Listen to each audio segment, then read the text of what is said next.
कि नानक जी एक ऐसे महामानव थे, समुद्र में जैसे एक सुनहरा कमल खिलता है, ऐसी ही तरह से वो संसार रूपी समुद्र में खिले हुए थे। अपनी सुगंध से, अपनी निर्मलता से, अपनी पावनता से सारे संसार को प्रेम का संदेश दिया। लेखक बताता है कि किसी लकीर को मिटाए बिना छोटी बना देने का उपाय है बड़ी लकीर खींच देना।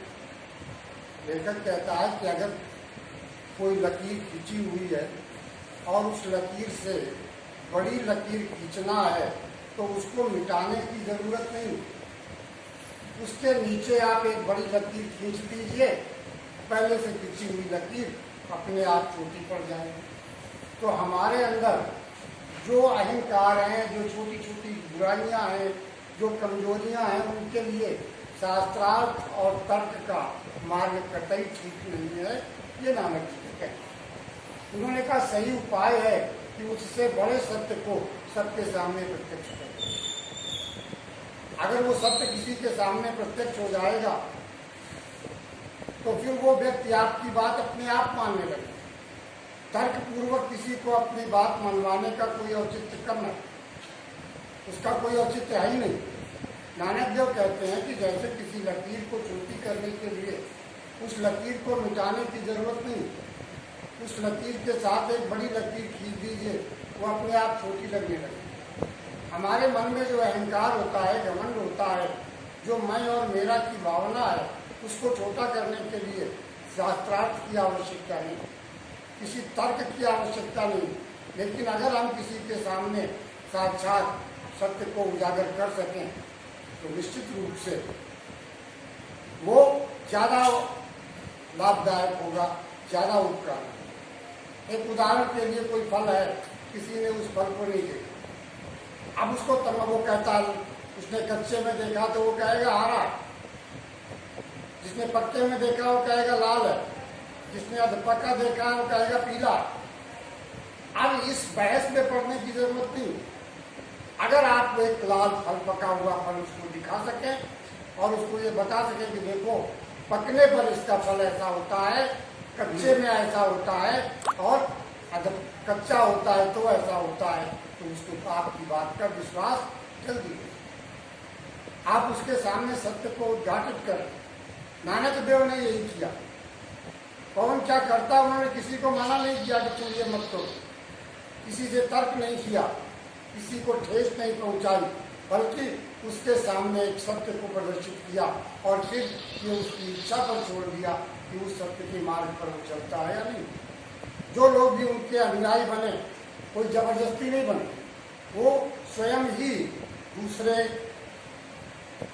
से भी कहते रहे और स्वयं भी उन्होंने ऐसा ही किया। तो वो सारे जो झूठ है, जो अर्ध सत्य है, वो सत्य के सामने फीका पड़ता है। इसी तरह से जो अन्य छोटे छोटे धर्म थे, जो अपने महात्मा थे, जो उपदेशों के द्वारा, तर्क के द्वारा लोगों को भ्रमित कर रहे थे, वो नानक के प्रेम के जाता, नानक के ज्ञान के सामने, उनके उपदेशों के सामने फीके पड़ गए।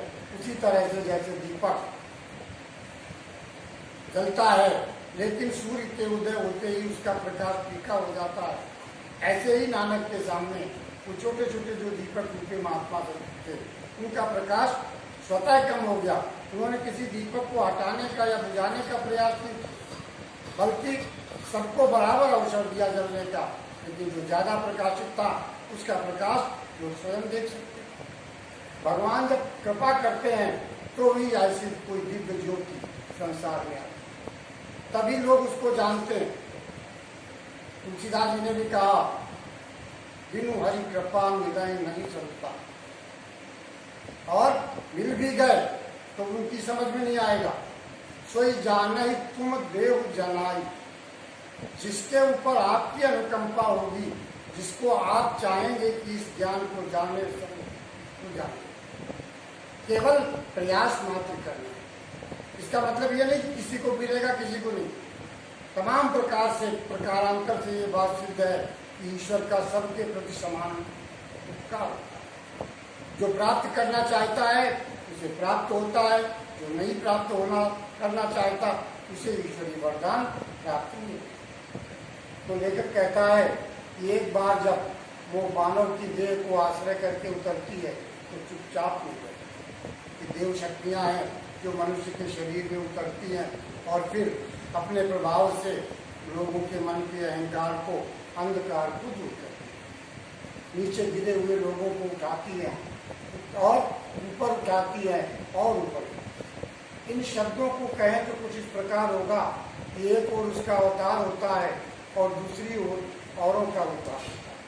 अवतार और उद्धार की यह लीला भगवान के प्रेम का सक्रिय रूप है, जिसे पुराने भक्तजन अनुग्रह कहते हैं। लेकिन